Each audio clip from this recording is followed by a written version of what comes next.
नमस्कार, मैं हूं शम्स ताहिर खान और आप देख रहे हैं वारदात। किडनैपर फोन पर कहता है कि 30 लाख रुपए एक बैग में रखकर पुल के नीचे फेंक दो।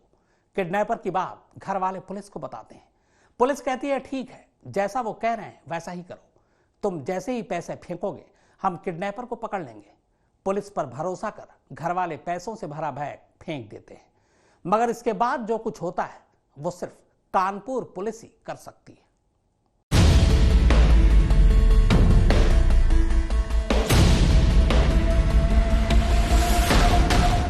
क्यों नहीं उठाया? 30 लाख रुपए जब पड़ा था उसमें मौके पे तो क्यों नहीं उठाया? साहब हम लोग जो हमारा साथी था राम जी, हाँ वो आगे गए, अब दूर है, पुलिस की तरफ से भाग गए। मुलजमानों के द्वारा कत्ल के आरोप एक्सेप्ट किया जा रहा है, बट पैसे की बात बिल्कुल भी नहीं की। वो बेवकूफ बैग फेंक के जहाँ उसने बैग फेंका वो क्यों रुकेगा? 1 मिनट तुरंत भाग गया वो।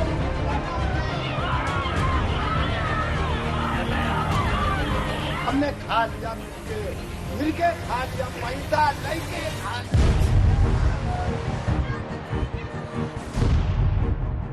मेरे पापा ने बैग फेंका क्या? हाईवे से कूद के मेरे पापा बैग उठा ले गए।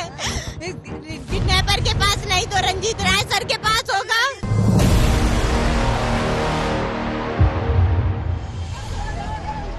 ऐसा सिर्फ यूपी में ही हो सकता है और ऐसा सिर्फ यूपी पुलिस ही कर सकती है। कानपुर वाले विकास दुबे के कानपुर शहर में एक नौजवान का अपहरण हो जाता है। परिवार वाले नीचे से लेकर ऊपर तक के सारे पुलिस अफसरों के आगे हाथ पैर जोड़ते हैं, पर पुलिस के पास शायद तब वक्त ही नहीं था, क्योंकि सब कानपुर वाले विकास दुबे में ही तब मशगूल थे। हालांकि लखनऊ का पूरा पुलिस अमला तब कानपुर में ही कैंप किए हुए था। खैर, वक्त बीतता है और किडनैपर फिरौती के लिए फोन करते हैं। डिमांड 30 लाख की थी। पुलिस का रवैया परिवार पहले ही देख चुका था। घर के जवान चिराग को वो खोना नहीं चाहते थे, लिहाजा सारे गहने जेवर बेचकर किसी तरह 30 लाख रुपए का इंतजाम किया। इसके बाद फिर पुलिस के पास पहुंचे, पुलिस को सारी बात बताई। पुलिस ने कहा ठीक है, बैग में पैसे डालकर किडनैपर्स के बताए ठिकाने पर रख दो। वो जैसे ही पैसा लेने आएंगे पुलिस उन्हें पकड़ लेगी। जब बैग फेंका गया तो पुलिस को तो गई होगी। अरे वो हाईवे से फेंका गया है, जब तक हम लोग घूम के नीचे जाएंगे उसमें 1.5-2 किलोमीटर का रास्ता है, जहाँ से आप घूम के जाओगे नहीं। वो बेवकूफ बैग फेंक के जहाँ उसने बैग फेंका वो क्यों रुकेगा? 1 मिनट तुरंत भाग गया वो। और बार बार उसको हमने समझाया, इतना बेवकूफ है। परिवार ने पुलिस की बात मान ली। किडनैपर के बताए जगह पर तय वक्त पर जाकर पैसों से भरा बैग फेंक दिया। एक किडनैपर बैग की तरफ लपका भी, मगर पुलिस को देखकर भाग गया। वो बैग नहीं ले गया। बैग क्यों नहीं उठाया? 30 लाख रुपए जब पड़ा था उसमें मौके पे तो क्यों नहीं उठाया? साहब हम लोग जो हमारा साथी था राम जी, हाँ वो आगे गए, अब दूर है, पुलिस की तरफ से भाग गए। पर हैरत अंगेज तौर पर पुलिस की मौजूदगी में पैसों से भरा वो बैग गायब हो गया। कहानी यहां तक भी सिमट जाती तो गनीमत थी, पर हुआ ये कि पुलिस पे भरोसा कर 30 लाख भी गया और घर का चिराग भी नहीं लौटा। हाँ, अब उसके कत्ल की खबर जरूर आ गई। किडनैपर ने उस शख्स को मार डाला। फिर भी कानपुर पुलिस की हिम्मत देखी, कहती है कि जिंदा न सही, कत्ल के बाद कातिलों को पकड़कर हमने सफलता हासिल कर ली।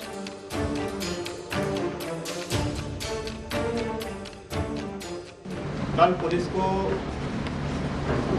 5 अभियुक्तों को गिरफ्तार करने में सफलता हासिल हुई है।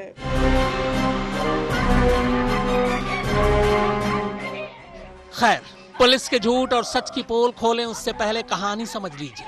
कानपुर के बर्रा गांव के रहने वाले संजीत यादव का 22 जून की रात अपहरण हो जाता है। संजीत कानपुर की एक लैब में लैब टेक्नीशियन था। संजीत के ही लैब में काम करने वाले उसके 2 साथी कुलदीप और राम जी ने संजीत की किडनैपिंग की साजिश रची। अपहरण का मास्टरमाइंड ज्ञानेंद्र यादव था। इनके साथ 2 महिलाएं भी थी, नीलू और प्रीति। किडनैपिंग से पहले ही इन्होंने एक मकान किराए पर लिया जहां संजीत को रखा गया।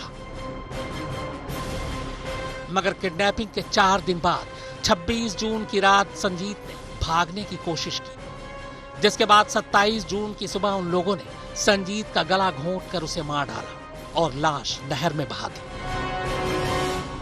26 तारीख की रात्रि में 26 जून की रात्रि में जब अपराध व्यक्ति ने भागने का प्रयास किया तो उसके पश्चात इन लोगों ने निर्णय लिया कि इस व्यक्ति को मार दिया जाए और 27 तारीख की सुबह ही इस व्यक्ति की इन्होंने गला दबा करके हत्या कर दी।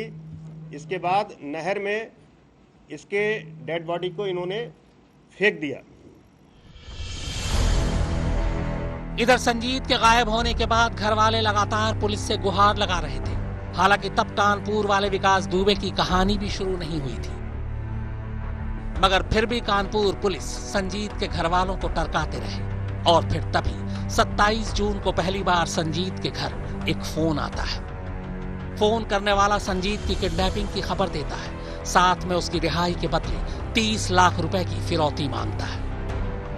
यानी फिरौती के लिए पहला कॉल तब आया जब संजीत का कत्ल किया जा चुका था। और अब सारी कहानी यहीं से शुरू होती है। हैरानी की बात यह है कि 22 जून के अपहरण के बाद से लगातार परिवार 1 महीने तक पुलिस के चक्कर लगाता रहा ताकि उनके परिवार का अपहरण किया हुआ सदस्य मिल जाए। इस दौरान उन्होंने फिरौती की रकम दी और पुलिस ने जैसा कहा वैसा किया। बावजूद इसके न सिर्फ फिरौती की रकम चली गई बल्कि आरोपियों ने उस संजीत को कत्ल भी कर दिया। और तो और इसी कानपुर के भीतर उसकी लाश को भी ठिकाने लगा दिया गया। ऐसे में सवाल ये उठता है कि अगर महीने भर तक पुलिस कोई सुराग नहीं लगा सकी तो उससे अब आगे क्या जांच की उम्मीद की जा सकती है। रंजय सिंह के साथ शिवेंद्र श्रीवास्तव, कानपुर आज तक।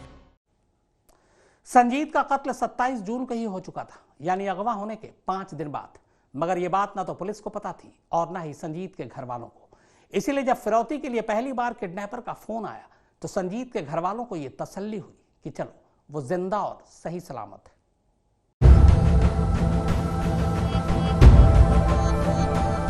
फिरौती का फोन आ चुका था। रकम बड़ी थी, 30 लाख रुपए, पर संजीत की जान ज्यादा कीमती थी। लिहाजा घर वालों ने घर के सारे गहने बेच डाले और किसी तरह 30 लाख रुपए का इंतजाम कर लिया। अब वो किडनैपर के फोन का इंतजार कर रहे थे। हालांकि कानपुर पुलिस पर अब भी उनका भरोसा कायम था। वो एसएचओ से लेकर एसपी, एसएसपी, आईजी सभी से मिले, पर सबने बस तसल्ली ही दी। इसी के बाद 13 जुलाई को किडनैपर का फिर से फोन आता है। इस बार किडनैपर कहता है कि 30 लाख रुपए एक बैग में रखकर रात 8 बजे बर्रा पुल पर पहुंच जाओ और बैग पुल के नीचे फेंक दो। किडनैपर की ये बात घर वाले फौरन एसएचओ और एसपी दोनों को बताते हैं। पुलिस दिलासा देती है, जैसा किडनैपर कह रहे हैं वैसा ही करो। बैग में पैसे रखकर पुल के नीचे फेंक दो। पुलिस टीम भी बताई हुई जगह पर साथ जाती है।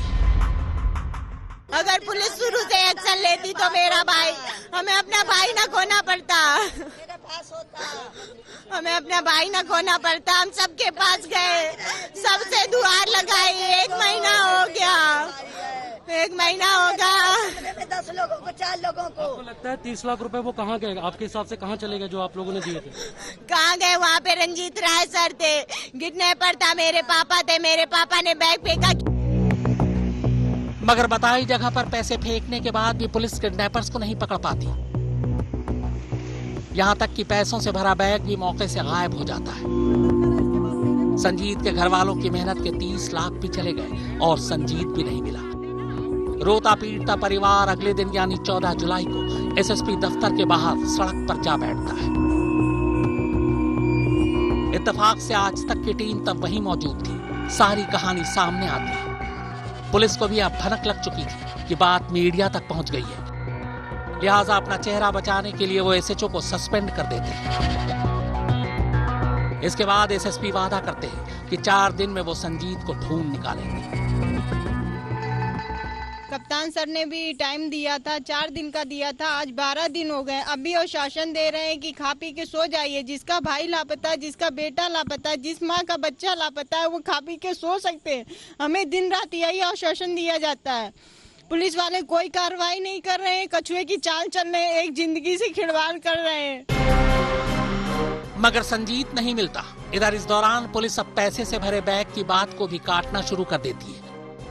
कहती है कि कोई पैसे से भरा बैग दिया ही नहीं गया। पुलिस के सामने अगर पैसा दिया गया और अपहरण वाला नहीं आ पाया, ये बहुत ही खेद का विषय है। ऐसा प्रैक्टिकली इम्पॉसिबल है और ये सरासर गलत आरोप पुलिस पे लगाए जा रहे हैं। पुलिस इसमें पूरी मेहनत से काम कर रही है। मुलजिमानों के द्वारा कत्ल के आरोप एक्सेप्ट किया जा रहा है, बट पैसे की बात बिल्कुल भी नहीं किया। इतना ही नहीं, संजीत की बहन पर भी दबाव बनाया जाता है कि वो मीडिया में बयान दे कि उसने कोई पैसे नहीं दिए, और इसी दबाव में संजीत की बहन ऐसा बयान देती है।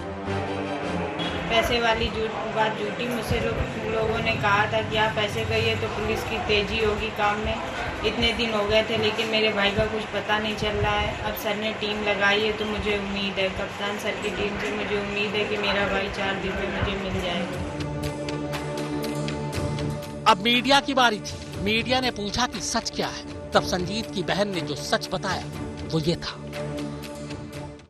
बयान दिया है जिसमें आपने ये बोली है कि जो बैग हम लोग लेके गए थे उसमें कोई पैसा नहीं था। जी सर सुनिए, पहले ये जो क्राइम ब्रांच की टीम लगाई गई है, जो सर है कोई यादव करके, वो हमारे घर आए थे। हमसे बोले रुचि तुम ऐसे बोलिए नहीं तो तुम्हारे भाई की जान को खतरा है। मैंने कहा ठीक है सर, मुझे मेरा भाई चाहिए। वायरल करवाया, आए मेरे सामने ये।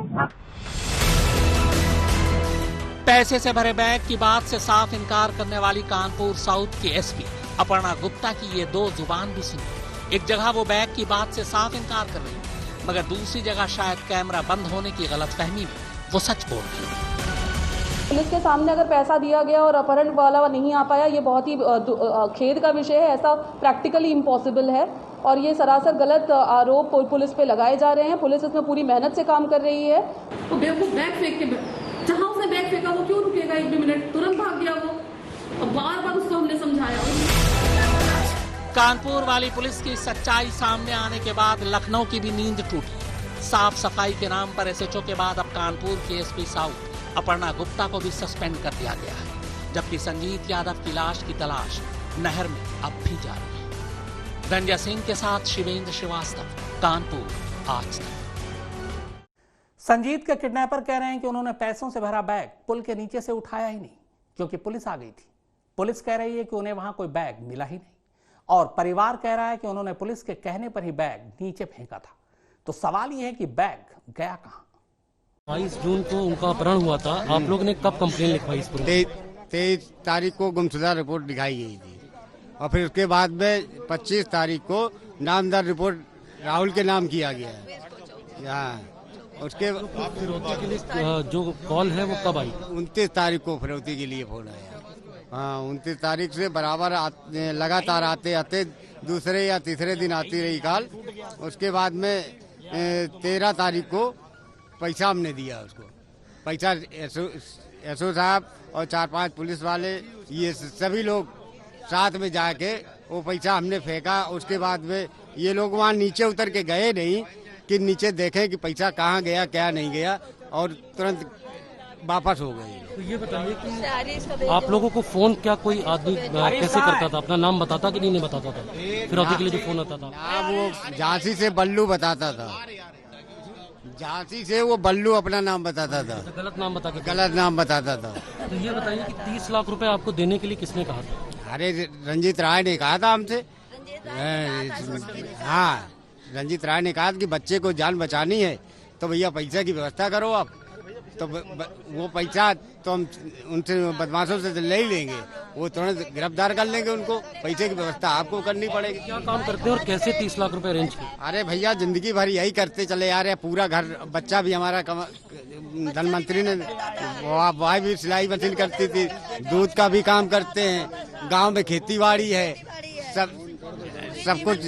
पूरी जिंदगी बच्चों की शादी, दोनों बच्चों की शादी करनी थी, वही पैसा रखा था हमारे पद में। के हिसाब से कहाँ चले गए जो आप लोगों ने दिए थे? कहाँ गए? वहाँ पे रंजीत राय सर थे, किडनैपर था, मेरे पापा थे। मेरे पापा ने बैग फेंका, क्या हाईवे से कूद के मेरे पापा बैग उठा ले गए? किडनैपर के पास नहीं तो रंजीत राय सर के पास होगा। राय ने ये कहा है, जो किसी का नाम लिया कि इनको लेके घर चलो, हम किसी उत्तर प्रदेश सरकार ने भी संज्ञान लिया है। क्या मांग करती हैं आप लोग? आप लोग क्या मांग? हम न्याय चाहते हैं। हम अपने भाई को तो न्याय नहीं दिला पाए, लेकिन मेरे भाई के साथ जिसने किया है, जिस तरह मेरे भाई को मारा है उनको भी उसी तरह सजा दी जाए। तो वारदात में फिलहाल इतना ही, मगर आज तक पर खबरों का सिलसिला लगातार जारी है।